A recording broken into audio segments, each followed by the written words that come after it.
Aleykum warahmatullahi wabarakatuh. Aleykum salaam warahmatullahi wabarakatuh. Ẹ̀jẹ̀ bá a dárúkọ yín sàn. Orúkọ mi ni Sheikh Muhammad Muhyiddin Muhammad Bilal Muhammad Bello.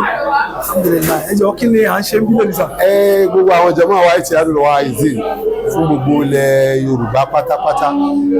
Wọ́n ń fi bàbá wa olúwàsí àgbáyé Sheikh Muhammad Muhyiddin wọ́n fún wọn ní oyè.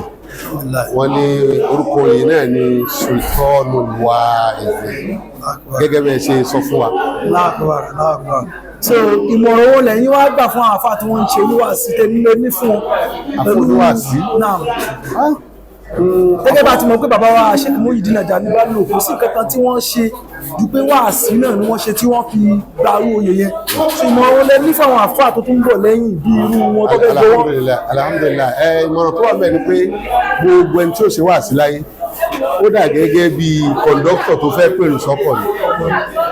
Kọ̀ǹdọ́tọ̀ tó fẹ́ pèrò sọ́kọ̀ kò gbọ́dọ̀ bá èrò jà because ó kàn fẹ́ pèrò sí ọkọ̀ tọlọ́hun ọkọ̀ tànẹ́bì ni gbogbo ẹ̀ tí ó ṣe wá sí ó gbọ́dọ̀ ṣe ní tìtorí tọlọ́hun.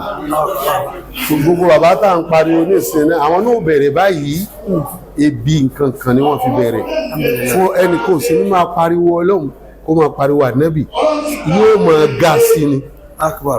Àǹfààní tó wà ń bẹ lẹ́nu àtòrí ọ̀fẹ́ tó wà ń bí wáàsí nìyẹn tó gbẹ́jọ́ wá ṣe wáàsí tí ó dùn ní wáàsí tọlọ́hun tànẹ́bì ó ń pèrò sọ́kọ̀ ni kò sì gbọ́dọ̀ béròjà kò gbọ́dọ̀ kanra mérò yóò wẹ́lkọ́mù wọn tó rọ́ba tí ń pèrò fún èrè tí kérò wọnú ọkọ̀ ni kò ṣe jẹ́ ní ẹ̀sán sùúrù ni ọlọ́pù pẹ̀lú wa bàbá àìmọye ìjọ ni wọ́n ní jẹun àìmọye wáàsí lálọ́ tí wọ́n ní fún wọn tí wọ́n ní sọ pé ẹgbà ẹ̀ẹ́dàkùn owó ọkọ̀ ní àìmọye pé inshallah bàbá ẹ̀ṣọ́ àdúgbò lọ́wọ́ inú ẹ̀ ni a sì wọ mọ́tò bẹ́ẹ̀ ojú wọn ò ní pán báwọn ọmọ lọ́wọ́ tó ń sọ pé àárín ẹja máa lọ so bí wọ́n ṣe ń bá bọ̀ bá ṣe bá wọn lẹ́nu ẹ̀nu títí di sèyí. Alhamdulillah.